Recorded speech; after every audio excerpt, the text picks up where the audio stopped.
Thank you for staying with us. You're still watching The Breakfast on Plus TV Africa. Right now, we're discussing the fact that Serap rejects bill mandating compulsory voting. The Socio-Economic Rights and Accountability Project, Serap, has urged the Senate President Godswill Akpabio and the House Speaker Tajudeen Abbas to withdraw a bill proposing a 6-month jail term or a 100,000 naira fine for eligible Nigerians who fail to vote. Serap called the bill oppressive and a violation of constitutional and international human rights law, emphasizing that the right to vote includes the right not to vote. Rather than criminalizing voter apathy, Serap urged lawmakers to focus on electoral reforms, such as eliminating immunity for governors involved in electoral offenses, reducing money's influence in politics, and improving voters' registration through technology. The group also called for stricter rules against appointing partisan officials as electoral commissioners. Serap warned that if the bill becomes law, it will take legal action to challenge its validity. It argued that forcing citizens to vote undermines democracy and that rebuilding trust in the electoral process is a better way to increase participation. Joining us this morning to have a conversation on this is Sola Omolayo, is a public affairs analyst. Good morning, sir. Thank you for joining us. Good morning, ma. Good morning, Nigerians. Thank you for having me around. Thank you. All right, so we're looking at a bill to give a jail term, basically, to people who do not vote. First, I want to get your reaction to this, like finding out that there is a bill that is trying to be passed, that if I decide not to vote, I might just have to go to jail for 6 months or pay 100,000 naira fine. What was your initial reaction to this? You see, I just believe that there are some discussion that we don't need to put on board. But it's unfortunate that some of these things are coming from the apex body that we think they should be thinking right. Who is that honorable individual that come up with such a bill, for God's sake? How? The electronic bill that the electronic voters input they are having, they've not really developed it.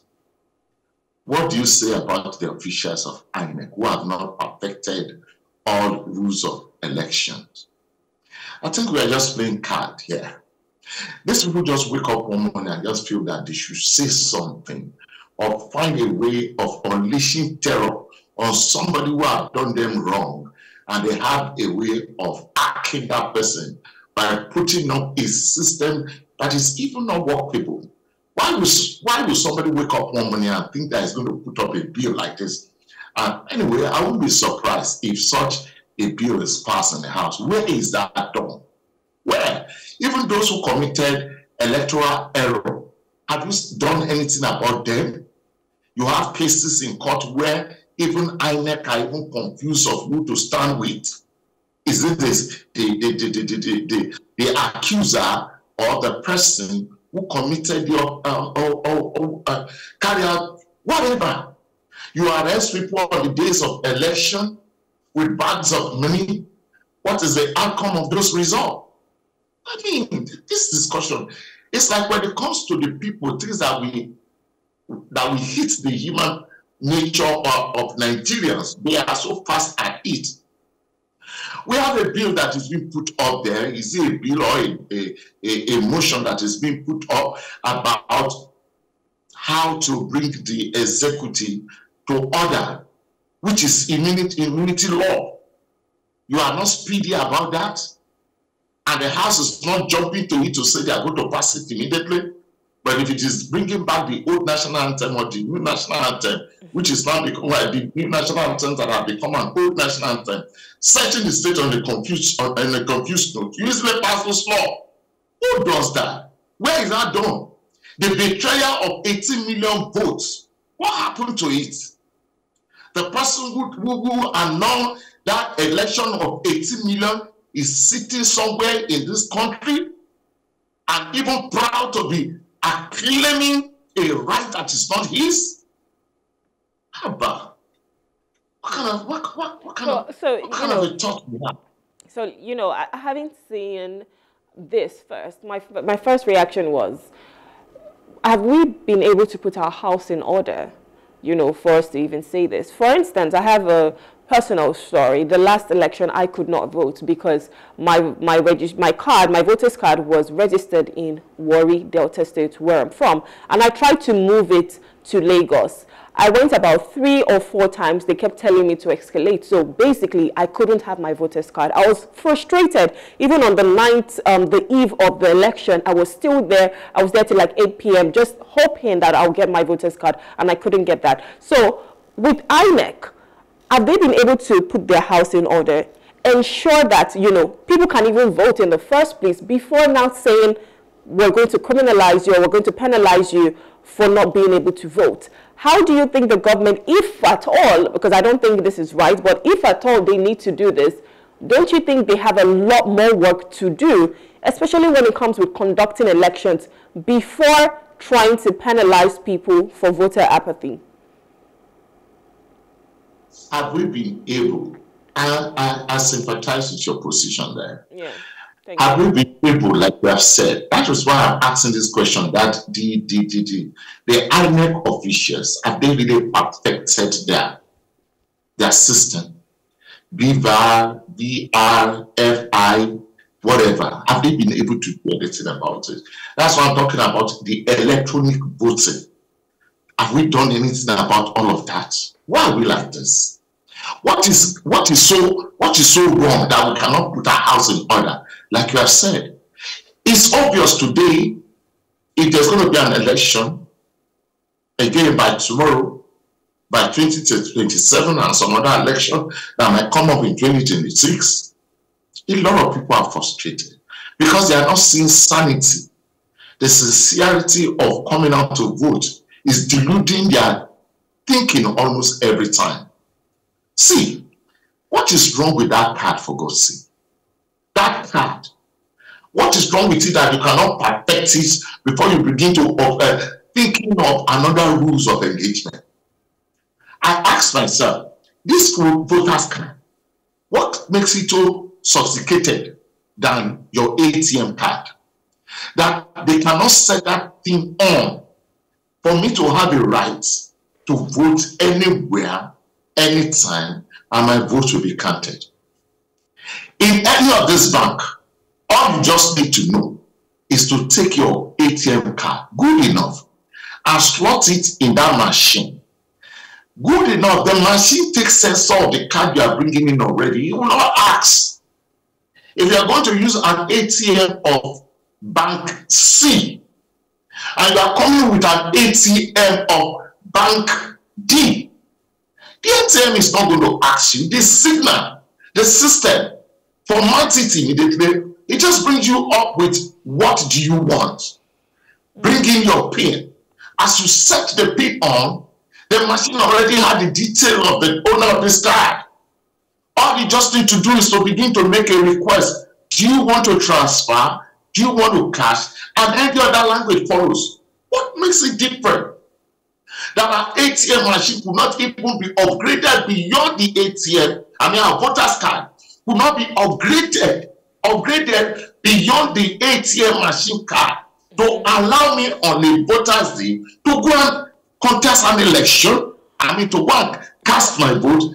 I'm so sure that the result is getting in to the central machine at either the INEC office of the state or the INEC office at the national level. What's even These are things we need to be discussing. I think honestly, if we're saying we're a progressive nation and we're moving forward, if you look at the United States of America, you can vote from your home. You can actually cast your vote by just being online. In the UK as well, where I have voted in the past, right? It was easier for me to vote. So I don't know how they want to play this, but what do you think about this bill? If this bill is passed, do you think it's something that we need to definitely fight on? Let me just tell you this. I want to believe the bill is dead on arrival. Yeah. It's dead. I want to believe so. Because it's going to be the greatest insult of human reasoning. If anybody in that house carry out this idea of year and A to pass, to show to me as a person that for now, I believe Nigeria is going to be great, but I still have some relative hope now. But if this bill is passed, in my head, I'll just keep it there and pause that we're in a big shit for some time to come. That's all I can say. No reasonable human being, no reasonable organization or group or set of people that felt some slight honor will ever allow this bill to go through that say or say nay. But why? Language. Yeah, I mean, to wrap this up, why do you even think that people do not vote? Because I'm sure there are a lot of people that you meet on a daily and they'll tell you, my vote doesn't count. What do you think we need to do to ensure participation and drive engagement instead of, you know, coming with this whole approach that if you do not, you're going to be penalized for it? How do you work with the carrot and the stick approach? Yeah, a short question with a long answer that is on this table. Let me tell you that frustration started with that same man that stays in Mina, that retired general, co-president. The other time I referred to him as president, and one big scholar was on this page and telling me that we should be corrected by not calling him a president. Do you know what it means? He was a head of this nation and allowed the assembly to be seated while an election was annulled. That's another story for another day. Nigerians frustrated, having been disappointed by annulling an election of 18 million people in 1993. By 1999, you gave to them what they never believe is theirs by allowing PDP, bringing in with the support of the President Obasanjo. I love him any day. I can tell you for free. I love him any day. With some of his wrong, though, but it's cool. People were disappointed because they felt that Olufalaye should have been the right candidate. Okay, so that they voted for. How can we drive engagement now? How can we drive participation as of today? How?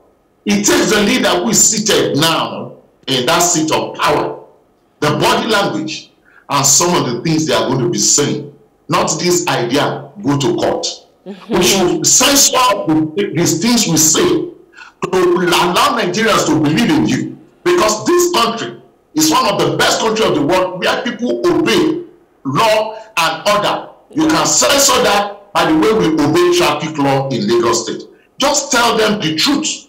If you can tell them the truth and they see the body language of what you're saying, that you are going to be honest in the next election, by the election that might be coming up in some of the states, either in 2026, and some of the by-law election that will be creeping up very soon, that is when you are telling your people, you are telling Nigerians that we are good to go. All right, fantastic. That's such a great way to end this right now. We hope that, you know, they look for better ways to work on this, not just having to threaten people or pressurizing them to vote in. Instead, finding ways that can be more engaging, you know, working on our technological advancement, especially when it comes with the election period, and, you know, just things that could work for us, and just ensure that everybody decides to vote. But if you decide to vote or you decide not to vote, it is okay and it's part of your constitutional right. Anyways, thank you so much, Sola, for coming. It's been a pleasure having you. This is how much you can take on this segment right now. Thank you, sir. Thank you for having me. God bless Nigeria. Thank you. All right, so we're speaking with Sola Omolayo. He's a public affairs analyst, and we've just been speaking on the fact that Serap rejects the bill by the National Assembly to basically mandate compulsory voting. We'll go on a short break now. When we return, we'll be discussing, well, the length and also Ramadan. Please stay with us.